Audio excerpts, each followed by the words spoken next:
guys, today we are going to discuss research methodology and biostatistics subject। तो आज हम इसमें जो टॉपिक पढ़ेंगे presentation on the topic of additional principles of the research and methodology. Already हम research के बारे में, उसके ऑब्जेक्टिव, कैरेक्टरिस्टिक्स और टाइप्स, ये सब हम पहले ही डिस्कस कर चुके हैं। ठीक है, तो आज हम फिर भी मैं आपको बेसिक्स इसमें भी बता देती हूँ इस वीडियो में भी। रिसर्च क्या होता है? अ careful and systematic study in a field of the knowledge undertaken to discover and stabilize the facts of the principles। मतलब क्या है? रिसर्च एक सिस्टमेटिक न्यू नॉलेज को मतलब एक सिस्टमेटिक वे है फॉर द न्यू सर्च करने के लिए, कोई नॉवल स्टडी। ठीक है, a systematic process of a collection and analyzing the data to find the answer to question or solution or to a problem to validate and test an existing theory। the basic equipment for the research क्या होता है? Passion होना चाहिए, vision, patience and enthusiasm. The research project कैसे करते हैं? What will you do, research question aim क्या है, वाई विल यू डू, क्यों करना चाहते हैं, background, literature and gap to be filled, how will you do, मतलब कैसे आप करेंगे इसको, डिज़ाइन एंड मेथड्स क्या क्या ये फॉलो करेंगे, how will you know that you have done it, analysis and reporting करेंगे। रिसर्च डिज़ाइन क्या है? एक तो क्वांटिटेटिव होती है, दूसरा क्वालिटेटिव होती है। क्वांटिटेटिव रिसर्च डिज़ाइन होता है, रैंडमाइज कंट्रोल ट्रायल्स होता है, सर्वे होता है, सर्वे में आपका क्रॉस सेक्शनल हो गया और लॉन्गिट्यूडिनल हो गया। क्वालिटेटिव रिसर्च डिज़ाइन होता है, एथनोग्राफी होता है एंड ग्राउंडेड थ्योरी होता है। Research function answer question, solve the problem and make the decision, see the understand how and why a solution or a problem existing, discover new things and ideas, validate existing theories or generate new ones, identify and understand what the cause and effect of the situation of a or a phenomena। source of the knowledge and search क्या है? tradition, experience, logic, reasons क्या है? research, scientific, consulting and expert and trial and errors। Research as a scientific method क्या है? Identification of a problem and formulation of a hypothesis, data collection, data analysis, drawing of the conclusions.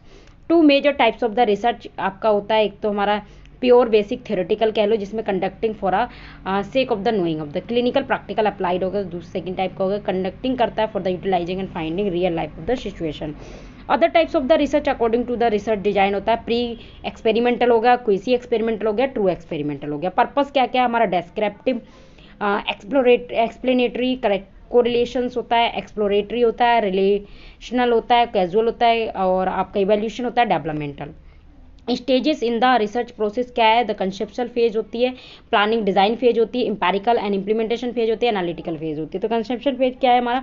Problem identification करता है, objectives क्या है? Hypothesis formulation करता है, identification of the variables, review of the literature, scope and delimitation of the framework from the study. ठीक है, planning design phase में research methodology research करता है, design, population and sampling and instrumentation. Empirical and implementation phase होता है, data gathering करता है and processing, editing and the encoding of the tabulating. Then analytical phase हो गया, data analysis and the interpretation करता है, यूजिंग करता है statical treatment. Utilization and the dissemination होता है, जैसे आपका रिपोर्ट, फाइंडिंग एंड द वेनिसेरीज।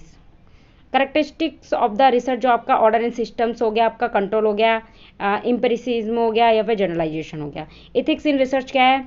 एक वॉलंटरी एंड पार्टिसिपेशंस होता है, inform consent based on the Helsinki declaration हो गया, free from any physical and psychological explanation हो गया, एनोनिमिटी हो गया एंड कॉन्फिडेंशियलिटी हो गया। जो भी आपका सोर्स ऑफ द प्रॉब्लम क्या होता है? एक्सपीरियंस हो सकता है, न्यू टेक्नोलॉजी होता है, कन्फ्लिक्टिंग आइडियाज एंड आइडियल हो सकते हैं, थ्योरी एंड प्रिंसिपल्स होता है, कन्फ्लिक्टिंग फाइंडिंग होता है, प्रॉब्लम एरियाज एंड नर्सिंग हो सकता है। ठीक है, तो ये आपके क्राइटेरिया ही थे। Problem and other criteria for the research problem क्या होता है? साइंटिफिक हो सकता है, सिग्निफिकेंस ऑफ द प्रॉब्लम हो सकती है, प्रॉब्लम रिसर्चेबिलिटी हो सकती है, फिजिबिलिटी प्रॉब्लम हो सकती है या फिर पोटेंशियल ऑफ द रिसर्चर्स हो सकती है। Characteristic of the researcher problem क्या हो सकती है? ओरिजिनली या फिर सिग्निफिकेंस या मैनेजेबिलिटी हो गया, मेजरेबिलिटी हो गया या फिर रिसोर्स ऑफ द अवेलेबिलिटी हो गया। टाइप्स ऑफ द प्रॉब्लम आएगा, utility problem, sorry ultimate problem होती है, इमीडिएट होती है, रिसर्च प्रॉब्लम होती है। रिसर्च रिपोर्ट फॉर्मेट होता है रिसर्च का जो होता है, यूटिलाइजेशन या फिर कंक्लूजन, इन्फेरेंस होता है या फिर रिकमेंडेशन एंड द